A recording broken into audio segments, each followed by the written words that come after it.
ಇನ್ನು ಡಿ.ಕೆ. ಶಿವಕುಮಾರ್ ಅವರು ಪ್ರಮಾಣ ವಚನವನ್ನು ಸ್ವೀಕಾರ ಮಾಡಿ ಇಷ್ಟು ದಿನ ಆದರೂ ಕೂಡ ಈ ಖಾತೆ ವಿಚಾರಕ್ಕೆ ಸಂಬಂಧಪಟ್ಟಂತೆ ಒಂದಿಷ್ಟು ನಿಲುವನ್ನು ತಗೊಳ್ತಾ ಇಲ್ಲ ಅಂತ ಹೇಳಿಕೆಯನ್ನು ಕೊಡ್ತಾ ಇರುವಂಥದ್ದು.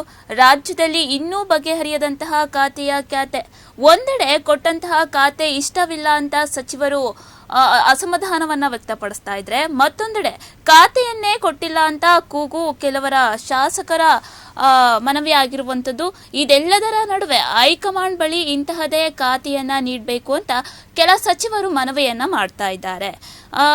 ಸಚಿವರಲ್ಲದೆ ಸಚಿವರ ಅಭಿಮಾನಿಗಳು, ಮುಖಂಡರು ತಮ್ಮ ನೆಚ್ಚಿನ ನಾಯಕರಿಗೆ ಇಂಥದೇ ಖಾತೆಯನ್ನ ನೀಡಿ ಅಂತ ಮನವಿಯನ್ನ ಮಾಡ್ತಾ ಇದ್ರೆ, ಇದೀಗ ರಾಜ್ಯ ಮುಜರಾಯಿ ದೇವಾಲಯಗಳ ಅರ್ಚಕರು ಕೂಡ ಸಂಘದಿಂದ ಸಿಎಂಗೆ ಡಿಮ್ಯಾಂಡ್ ಅನ್ನ ಮಾಡ್ತಾ ಇದ್ದಾರೆ. ಹಾಗಿದ್ರೆ ಇವರು ಯಾರಿಗೆ ಸಚಿವರ ಸ್ಥಾನವನ್ನ ಕೊಡ್ಲಿಕ್ಕೆ ಡಿಮ್ಯಾಂಡ್ ಮಾಡ್ತಾ ಇದ್ದಾರೆ ಅಂತ ನೋಡೋದಾದ್ರೆ, ರಾಮಲಿಂಗಾರೆಡ್ಡಿಗೆ ಮುಜರಾಯಿ ಖಾತೆ ನೀಡುವಂತೆ ಅರ್ಚಕರು ಮನವಿಯನ್ನ ಸಲ್ಲಿಸ್ತಾ ಇದ್ದಾರೆ.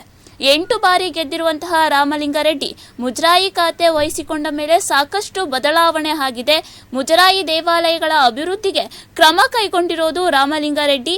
ಯಾವುದೇ ಕಾರಣಕ್ಕೂ ಬೇರೆ ಖಾತೆಯನ್ನ ಕೊಡಬಾರದು, ಬದಲಾಗಿ ಮುಜರಾಯಿ ಖಾತೆ ನೀಡುವಂತೆ ಅರ್ಚಕರು ಮನವಿಯನ್ನ ಸಲ್ಲಿಸಿರುವಂಥದ್ದು.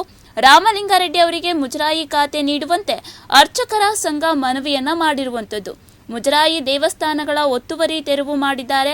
ಅರ್ಚಕರ ಕುಟುಂಬದ ಏಳಿಗೆಗೆ ಸಾಕಷ್ಟು ಶ್ರಮಿಸಿದ್ದಾರೆ. ಅರ್ಚಕರ ಸಂಘದ ವತಿಯಿಂದ ಸಿಎಂಗೆ ಇದೀಗ ವಿನೂತನ ರೀತಿಯಲ್ಲಿ ಮನವಿಗೆ ನಿರ್ಧಾರವನ್ನ ಮಾಡಿದ್ದಾರೆ ಅರ್ಚಕರು.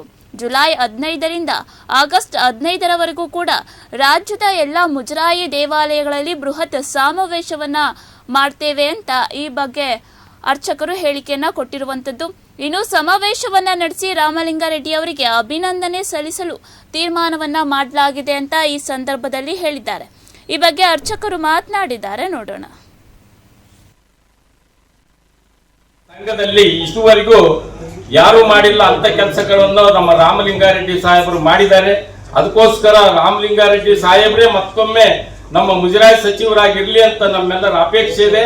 ಇದನ್ನ ನಮ್ಮ 35,000 ದೇವಸ್ಥಾನಗಳ ದೇವತೆಗಳೆಲ್ಲರೂ ಸೇರಿ ನಮ್ಮ ಮಾನ್ಯ ಮುಖ್ಯಮಂತ್ರಿಗಳಿಗೂ ಅವರಿಗೆ ಮನಸ್ಸಿನಲ್ಲಿ ಒಕ್ಕು ರಾಮಲಿಂಗಾರೆಡ್ಡಿ ಅವರನ್ನೇ ಮತ್ತೊಮ್ಮೆ ನಮಗೆ ಸಚಿವರನ್ನಾಗಿ ಮಾಡಿಕೊಡ್ಬೇಕು ಅಂತ ನಾವು ಈ ಒಂದು ದಿವಸ ಕಳಕಳಿಯಿಂದ ಈ ನಿಮ್ಮ ಮಾಧ್ಯಮ ಮಿತ್ರರಿಗೆ ನಾವು ಕೇಳ್ತೀವಿ.